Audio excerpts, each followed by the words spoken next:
반갑습니다. 네, 안녕하세요. 네. 서윤겸 대표님, 우리가 작년 7월에 첫 만남이었죠? 네. 하시는 일이 이제 부동산 임대 사업도 하시고 또 작가 겸 이런저런 또 사업을 하시죠. 정말 바쁘게 사시고 계시네요. 네, 대표님 만나가지고 네. 엄청 바쁜 생활을 하고 있어요. 작년에 제가 우리 서윤겸 대표님을 처음 만났을 때 깜짝 놀랐습니다. 사람이 어떻게 이렇게 얼굴 모습이 가을 바람에 바싹 마른 그런 낙엽 같은 느낌이었어요. 제가 그때 당시에는 너무 힘든 상황이었어요. 몸이 너무 힘들다 보니까 대표님께서 그거를 저를 마음을 읽어보신 것 같아요. 그때 제가 뭐라고 그랬는지 기억나세요? 그때 지금 말씀하신 것처럼 바싹 마른 나뭇가지처럼 이렇게 금방 기력도 없어 보이고 곧 쓰러질 것 같고. 네. 그또 나이가 50대 초반이신가 그렇죠? 네, 51요. 절대로 아, 30대 후반 그렇게 이야기 많이 들으실걸요? 요즘 들어서 네. 그런 소리 많이 들어요. 51살이라 그러면 다들 깜짝 놀래요. 네. 의료 기술의 힘을 빌리지 아니요. 않고 이런 얼굴 넣기 힘들죠. 네. 이렇게 이제 네. 보톡스를 안 맞은 맞았어요. 것처럼. 네. 자, 그러면 그때 왜 힘들었는지 한번 그 이야기 한번 듣고 싶어요. 제가 몸이 굉장히 안 좋았어요. 네. 안 좋았는데 어떤 분이 이제 제 몸에 이게 안 좋은 게 있을 수 있다. 병원 같은 데 다녀도 안 네. 낫고 이러다 보니까 무속 신앙에서는 안 좋은 뭐 이런 게 귀신, 귀신? 네네. 귀신을 탔을 수도 있다. 그래서 처음에는 그런 게 어딨어 이렇게 믿었거든요. 원래는 안 믿었구나. 네, 안 믿었었어요. 근데 이제 제가 어쨌든 몸이 너무 안 좋아서 병명은 없는데요. 근데 맨날 죽을 것 같은 거예요. 숨 쉬는 것도 힘들고 제 몸인데 제 몸을 마음대로 할 수가 없는 상태까지 갔었어요. 어쨌든 우리나라는 민속신앙이라는 게 있잖아요. 네. 그러니까 그쪽 계통 사람이 귀신이 이제 탄 것 같다. 가위도 엄청 많이 눌렸었거든요. 가위를 저도 예전에 눌려봤는데 네. 꼼짝 못하고 그런 부분이 굉장히 두렵죠. 네. 어떤 현상이 일어나는 거예요? 악몽을 꾸고요. 네. 악! 하고 소리 지르면서 일어나고. 귀신을 봅니까? 꿈속에서? 아니요, 느낌만. 옆에 누가 있다라든가 네, 뭐 네. 잡고 있다. 네, 무겁다거나 네. 이렇게 그런 느낌을 받았었어요. 그래서 이제 무당이라고 해야 되나? 무속인 퇴마를 하셨구나. 네, 퇴마 하시는 그런 분한테 그걸 받았어요. 근데 이제 저는 반신반의했었죠. 솔직히 지푸라기라도 잡는 심정으로 너무 몸이 안 좋으니까 받고 나서는 몸이 진짜 깨끗해졌어요. 그 퇴마사가 어떻게 퇴마를 했습니까? 기억나세요? 제 몸에 확 들어오는 느낌이 들어요. 훅 하고 들어와요. 들어온다. 네, 그럼 제 몸으로. 그 귀신들 네. 말하는 거네. 네. 느꼈어요? 네, 느꼈어요. 네. 그 이후에는 이제 잘 기억이 안 나는데요. 이렇게 퇴마를 할 때 아팠던 기억만 나요. 그분은 어디 있는지 다 찾아내시더라고요. 들어가 있으니까 네. 몇 명의 이제 9명. 영혼들이 9마리? 네, 아홉 마리. 9마리 할게요. 마리, 네. 왜 어떤 이유로 들어가 있다고 얘기를 안 하던가요? 퇴마사가? 장례식장 간 적 있냐고 그러더라고요. 어허. 그 다음에 낙골당? 이런 데도 제가 한번 쫓아간 적이 있었어요.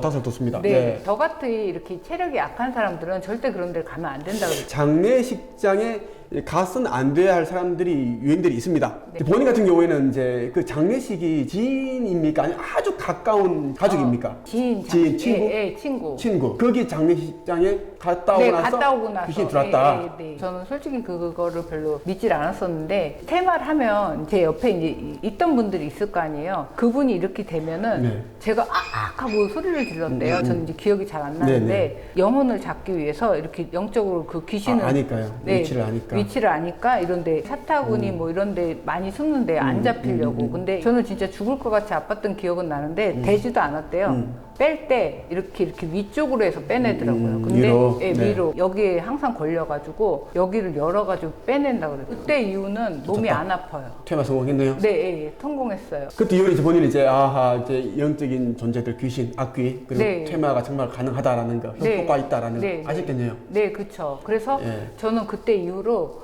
그게 보여요. 저 사람이 귀신이 들었는지 안 들었는지. 느낌을 아시죠? 느낌으로 이제 알겠더라고요. 네. 제가 그런 경험이 있다 보니까 느낌이 오더라고요. 네. 뭐라고 말은 못하겠지만 네. 느낌은 있어요. 네. 근데 대표님도 그런 걸 느끼시나요?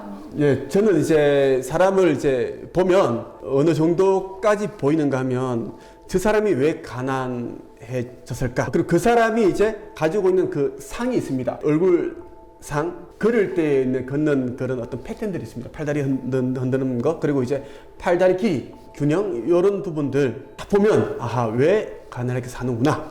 저 사람 앞으로 이제 인생이 어느 정도 풀리겠다. 다른 사람들에게 뭐 피해를 주는 그런 삶을 살겠다. 대표님이 지금 하시는 말씀도 저는 공감하는 게 그 전에 테마고 타기 전에는 이제 그런 걸 잘 몰랐잖아요. 네. 그 이후에는 어쨌든 영혼이나 이런 거를 접하고 나서는 저도 대표님처럼 저 사람은 어떻겠다 이런 느낌 왜 안 되는지 알겠다 이런 느낌 대표님 정도는 아니지만 그래도 감은 오더라고요. 시어머니 꿈에서 나타나셔서 네. 어떤 이야기를 해주셨다고 들었습니다. 어머니가 돌아가셨는데 네. 이제 그때 저희 둘째 아들이 코로나가 걸렸어요. 그러다 보니까 그때 격리하고 뭐 이러다 보니까 제가 갈 수 없는 상황이긴 했는데 네. 그래도 가야겠다는 생각이 들어서 가려고 준비를 했는데 잠깐 잠든 사이에 어머니가 나타나신 거예요. 꿈에. 어머니가 절대로 장례식장에 오지 말아라. 그래서 왜 어머니 갈게요 그랬어요. 그랬더니 절대 오지 말라고. 그래도 그러면은 어머니 돌아가셨으니까 그럼 산소라도 갈게요. 근데 산소도 오지 말아라. 오지 마라. 예. 알겠다고 그러고서 그 꿈은 끝났어요. 근데 3일 뒤에 어머니가 이제 발인 날 또 꿈을 꾸게 됐어요. 네. 어머니가 누워 계셨어요. 어머니가 항상 이제 집이 추우니까 옆에 누워라 그러고서 한 이불을 같이 덮고 있었는데 형님이 나 저기 일 갔다 올게 엄마 좀 잘 부탁해 이랬어요. 근데 어머니가 그때 다리가 편찮으셔서 못 걸으셨어요. 네네. 그러다 보니까 이제 이 기저귀도 차야 되고 이런 상황이다 보니까 아랫도리를 안 입고 계셨어요. 근데 갑자기 어머니가 일어나시는 거예요. 네. 어머니 다리 안 아프세요? 그랬더니 안 아프시대요. 근데 어머니가 튼튼한 다리가 보이더라고요. 네. 저희 어머니가 원래 수영을 오래 하셔가지고 다리가 엄청 튼튼하셨어요. 근데 네네. 편찮으시다 보니까 이제 다리가 엄청 안 좋아지셨거든요. 근데 그러고서 어머니가 화장실을 가신대요. 네. 그래서 그런가 보다 그러고서 그 꿈에서 이제 다른 저희 집으로 온 꿈을 연결이 된 거죠. 제가 이제 집에로 온 거예요. 네. 어머니 집에서. 네. 근데 갑자기 초인종을 막 누르더니 띵동띵동 그러는 거예요. 근데 내다봤어요. 그랬더니 남자 2명에다가 병원 침대 같은 게 하나 있고 붕대를 칭칭 감은 사람이 네. 한 명 있고 그다음에 여자가 한 명이 이렇게 차트 같은 걸 오. 들고 있더니 저더러 여기 누구누구 씨 며느리네 집 아니냐고 그러는 거예요. 그래서 맞다고 그랬더니 거기서 빨리 엘베 타라고 엘베는 열려 있었어요. 빨리 타라고. 어머니 저기 위독하셔서 빨리 가야 된다고. 그래서 저는 그 전에 꿈에서 어머니 튼튼한 다리를 보고 왔잖아요. 무슨 소리냐고 우리 어머니 저 다리 멀쩡한 거 보고. 닭살 높았습니다. 닭살. 네, 닭살 내가 높았- 그거 보고 확인하고 왔는데 화장실 멀쩡하게 갔다 오신 거 보고 왔는데 무슨 소리냐 그러고서 병원 그 침대는 그 택이 붙어 있잖아요. 네, 성함이. 맞아요. 성함하고 이름하고 성함하고. 나이하고. 그래서 제가 딱 하면서 딱 뛰면서 어머니 성함이 아닌 거예요. 그래서 이거 보라고 우리 어머니 아니지 않냐고 가라고 그러고서 눈을 꽝 닫고 이제 그래서 꿈을 깬 기억이 나는데 그 얘기를 이제 그 법사님한테 말씀드렸더니 네 그거 쫓아갔으면 죽었다 그러더라고요. 네. 네. 본인 그렇게 생각하세요? 지나고 나니까 진짜 그 꿈은 지금도 잊어버리질 않아요. 네. 너무 생생해서. 지금 그 꿈 얘기를 하는데 누가가 촉촉해졌습니다. 네, 어머니가 그 정도로 저를 어머니 생각하시죠, 지금? 네.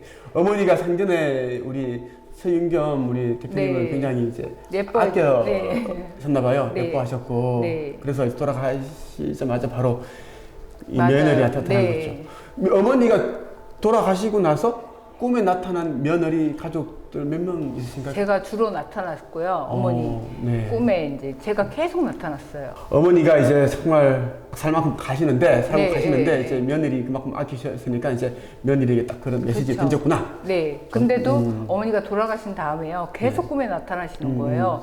그것도 하얀 꽃가를 쓰고 계속 나타나셔가지고 너무 이해가 안 되잖아요. 하얀 꽃가를 쓰고 나타나시니까. 그래서 이거를 또 그 법사님한테 말씀드렸더니 49제 그거를 해야 된다 그러더라고요. 근데 사실 그거는 해드릴 수 있는 상황이 아니었어요. 왜요? 그냥 금전적인 문제도 그렇고 종교적인 문제도 약간 부딪히고 이러다 보니까 종교라면 그럼 어머니는 기독교. 기독교. 예. 근데 저는 원래 천주교였는데 지금은 종교가 없어요. 어머니는 어쨌든 기독교를 믿고 가셨기 때문에 원래 민속 신앙이셨대요. 그래서 꽃가를 쓰고 나타나신다 그러더라고요. 맞아요. 근데 그게 한 번만 나타나셨으면 제가 그냥 그런가 보다 그랬는데 계속 한 5번은 나타나신 것 같아요. 어머니가. 근데 하얀색에 꽃가 이렇게 딱 쓰고 나타나신 거예요. 뭔가를 이제 원하시는 게 있으시니까 나타나신 거겠죠. 네. 본인한테. 보내주기를 원해서 저한테 자꾸 나타나는 거래요. 딴 사람들은 그냥 알아채질 못하고. 알아채지 못하고 네. 그렇게 하질 않을 테니까. 네, 저는 그런 경험이 있다 보니까 이제 그런 영적인 세상 때문에 이제 알아채릴 거라고 생각하고선 저한테 나타나신 거라고 그러죠. 이렇게 해서 해드렸어요? 해드렸어요. 해드렸는데 그때 아버님도 같이 오셨어요. 아버님이 같이 오셨다는 말이 그 아버님도 한 번도 제사장을 차려드린 적이 없다 그러더라고요. 49제 할 때 아버님이 이제 제대로 된 그런 거를 이제 상을 못 받아봐서 그 아버님 옷도 같이 해가지고 이렇게 부부셨으니까 같이 해서 보내드리는 게 좋다 이래가지고 아버님 옷이랑 이렇게 어머니 옷도 같이 해드렸어요. 네. 그래가지고 이제 잘 보내드렸는데 그날 이제 굿 타고 집에 돌아온 날 저는 아버님을 본 적은 없어요. 일찍 돌아가셨기 때문에 제가 결혼을 했을 당시에는 아버님이 안 계셨는데 이제 사진 속으로 봤던 모습이 있을 거 아니에요. 그렇죠. 근데 아버님이랑 어머님이 꿈에 아주 예쁜 옷을 입고 한복을 아주 단정하게 입으시고 두 분이 저한테 이렇게 쳐다보고 감사하다고 예, 고맙다고 예, 그리고 느낌으로 예, 알고 그리고선 딱 오고 그 꿈에서 깼어요. 근데 네. 그 꿈 얘기를 했더니 고맙다고 인사 오고 얼굴 맞아요. 보고 하신 거라고 그러더라고요. 맞습니다. 예. 예. 아버님 굉장히 좋아하셨겠네요. 그동안 네. 제대로 한번 제사상을 한번 받아본 적이 없는데 네. 그래서 고맙다고 나타난 거라고 두 분이 그러시더라고요. 네. 시어머니 살아계실 때 얼마나 또 잘 해드렸는지 네. 정말 어느 정도 짐작을 할 수 있네요. 정말 다양한 그런 경험을 하셨습니다. 네. 보통 사람들은 이런 이제 사후 세계를 잘 믿지도 않을 뿐더러 꿈도 잘 꾸는 사람들 잘 없는데 서인겸 대표님 같은 경우에는 이런 꿈도 꾸셨고 직접 또 경험도 하셨고 정말 보통 사람은 아니다라는 생각이 제가 듭니다. 원래 내성적인 분이었나요? 아니면 외향적인 분이었나요? 내성적인 사람이었어요. 그래요? 지금 네. 보니까 뭐 말씀도 잘하시고 아닌 것 같은데 제가 내성적인 사람이었는데요. 신체겸 여기 대표님 두 대표님 만나고 나서 네. 성격도 많이 바뀌고 네. 외향적으로 바뀌었어요. 근데 제 안에 이런 것들이 어쨌든 있는 거를 대표님들이 찾아주신 것 같아요. 처음에 배웠을 때랑 지금은 너무 다르셔서 너무 아름다워지셨어요. 그때는 완전 이제 너무 심신이 너무 힘들었고 그래서 그렇게 보였던 거죠. 그 제가 지나고 나니까요. 대표님이 저 도와주시려고 나타나신 분 같아요. 제 꿈꿨다는 맞아요. 누구였지? 저예요, 저. 본인이에요? 그 얘기하니까 생각났어요. 네네, 갑자기 생각났어요. 어떤 얘기였어요, 그게? 제가 꿈을 꿨는데 대표님 집에 놀러 갔는데 제가 애들도 있고 태양이 사랑이 네, 우리 승리, 아이들. 있고 막 다 있었어요 대표님도. 근데 저더러 서 작가 이거 내가 아끼는 책이야 그러고선 저한테 딱 하고 주시는 거예요. 근데 그게 주셨던 게 그 어머니 49제 하고 그날 주셨어요. 그러면 우리가 제가 처음 뵌 게 네, 7월. 작년 7월경이었잖아요. 네, 네. 49제는 언제 하셨어요? 49제는 한 4월 말. 그 전에 저를 알았어요? 카페는 가입되셨어요? 네. 카페? 네. 그래서 얼굴을 알고 있으니까. 네, 가입하고 그다음에 거기 이제 작가로 공부한다고 등록하고 네. 이런 상황이었어요. 그런데 그런 꿈을 꿔서 이거 뭐지? 좀 신기했어요. 왜냐면 너무 생생하다 보니까 그것도 대표님이 아끼는 책이라고 저한테 이만큼을 주시면서 이거 공부해 이래는. 작가가 되셨잖아요? 네. 출판 계약도 하셨고 네. 좋은 출판사랑 또 큰 곳이랑 계약을 하셨고 네. 원고도 지금 잘 쓰고 계시죠? 네, 감사합니다. 네, 책 쓰면서 또 많은 변화가 일어났나요? 책 쓰면서요, 어쨌든 제 내면을 자꾸 들여다보게 되고 마음의 상처를 입었던 부분이 자꾸 보이더라고요. 어느 부분에서 왜 내가 내성적이 됐는지 사건으로 인해서 제가 움츠러들고 이랬던 모습들이 보이더라고요. 그래서 이게 작가라는 게 이런 거구나 이게 느껴졌어요. 책을 쓰기 위해서는 원고를 써야 되는데 네, 네. 원고를 쓰는 이제 과정에서 내 이야기를 이제 네. 쓰게 되니까 네. 그때 이제 네, 내면도 보고 그 과정 속에서 이제 많은 거를 배우게 되는 것 같아요. 지금 현재도 이제 쓰고 있는데 재밌게 생활하고 사례도 이제 계속 나타나고 이러다 보니까 네. 너무 즐겁게 살고 있습니다. 책 속에 이제 늘 사례가 또 일생생활에서 우리가 네, 겪는 그런 경험들도 들어가니까 네. 생활이 훨씬 더 이제 생기가 있고 네, 즐겁겠네요? 네 즐거워요.